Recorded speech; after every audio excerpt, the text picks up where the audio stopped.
भोला गुरु के चर्चा में चला सखी, शिव गुरु के चर्चा में चला, शिव गुरु के चर्चा में चला सखी, शिव गुरु के चर्चा में चला, शिव गुरु के चर्चा में चला सखी, भोला दानी के चर्चा में चला, भोला दानी के चर्चा में चला सखी, महादानी के चर्चा में चला। वही शिव चर्चा में ब्रह्मा जी आईनी, वही शिव चर्चा में ब्रह्मा जी आईनी, संगवा में शारदा मैया उनके चरण याद चित्तहारा सखी, शिव चर्चा के मेला चल सखी, शिव चर्चा में चल सखी, शिव चर्चा में चल सखी, शिव गुरु के चर्चा में चला सखी, भोला दानी के चर्चा में चला, भोला दानी के चर्चा में चला सखी, महादानी के चर्चा में चला। वही शिव चर्चा में राम जी आईनी, वही शिव चर्चा में राम जी आईनी, संगवा में सीता मैया सखी,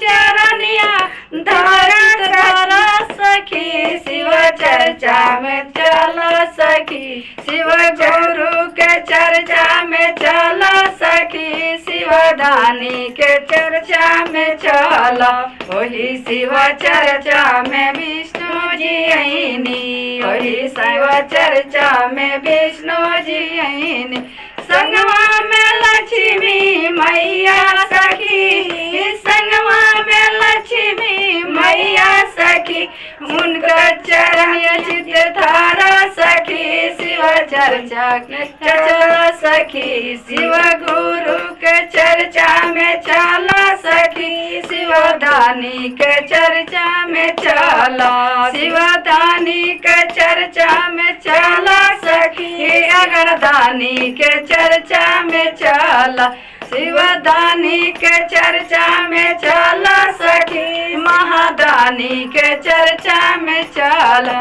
वही शिव चर्चा में कृष्णा जी आईनी, वही शिव चर्चा में कृष्णा जी आईनी, संगवा में राधा मैया सखी, संगवा में राधा मैया सखी, शिव के चरनिया चित धारा सखी, शिव चर्चा में चला सखी, शिव गुरु के चर्चा में चला सखी, शिव गुरु के चर्चा में चला, शिव गुरु के चर्चा में चला सखी, शिव गुरु के चर्चा में चला। शिव चर्चा में वही शिव चर्चा में हरिंदर भैया आईनी, वही शिव चर्चा में हलम दीदी आई, उनका चरण चित धारा सखी, उनका चरण चित